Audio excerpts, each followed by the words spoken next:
శ్రీ గురుభ్యో నమ. సుజ్ఞాన దీపమను గురు గీతల నుండి వేళ మనం 3వ అధ్యాయమునందు 169వ శ్లోకాన్ని భక్తి శ్రద్ధలతో పరిశీలన చేసుకున్నాం. యత్రైవ తిష్టతే సోపి సదేశః పుణ్యభాజనః ముక్తస్య లక్షణం చైవ తవాగ్రే కథితం మయా. ఓ పార్వతి, అట్టి సర్వజ్ఞుడగు వాడే ఏ ప్రదేశమందుండునో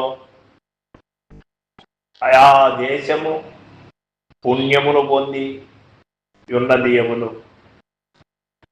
నా చేత నీ ముందరను ముక్తుని యొక్క లక్షణమును చెప్పంబడినది పార్వతి అంటూ ఉన్నాడు పరమేశ్వరుడు.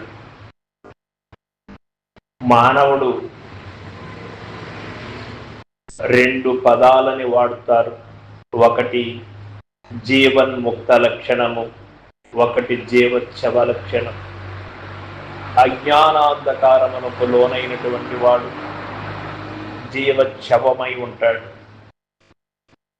అదే అజ్ఞానాన్ని జ్ఞానాగ్ని చేత కాల్చబడినటువంటి వాడు జీవన్ముక్తుడై ఉంటాడు. జీవన్ముక్తుడు ఏ ప్రదేశములో ఉన్నా అది పుణ్యభూమిగా శోభిల్లుతూ ఉంటుంది. పుణ్యభూమి, దుఃఖభూమి అనగా అజ్ఞానాంధకారంతో ఉన్నటువంటి మానవుడు ఎక్కడ ఉంటే అదే పాపభూమిగా, దుఃఖభూమిగా అక్కడ పరిణితి చెందుతూ ఉంటుంది. దుష్టుల చెంత ఉండద్దు అని అందుకే చెప్తారు. అదే పరిపూర్ణ పరబ్రహ్మ స్వరూపాన్ని, ఉనికిని ఎరిగినటువంటి వాడు, అటువంటి స్థితి కలిగినటువంటి వాడు ఏ ప్రదేశములో ఉన్నా అది పుణ్యభూమిని. అసలు ఈ పుణ్యము పాపము అనేది మానవుడి యొక్క స్వాభావికం. అది మార్పు చెందుకోవలసినటువంటి అవసరం ఆ వ్యక్తిపైనే ఉంటుందే కానీ భూమిలో ఎక్కడా దోషము లేదు, వస్తువులో ఎక్కడా దోషము లేదు, ప్రపంచములో ఎక్కడా దోషము లేదు. దోషమంతా నీలోనే ఉన్నది.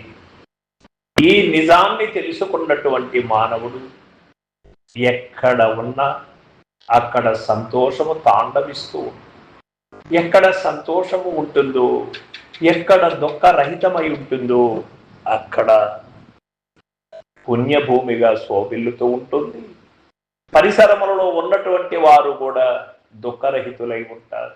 అందుకే మనం ఏ దైవాలయమునకు వెళ్ళినప్పుడు కానీ, ఏ గురు మందిరమునకు వెళ్ళినప్పుడు కానీ కాస్త అశాంతి ఉన్న వాళ్ళకి శాంతి కొంత లభ్యమవుతూ ఉన్నది అంటే కారణం అదే ఉన్నది. సర్వం సద్గురు పాదార్పణమస్తు. జై గురుదేవ.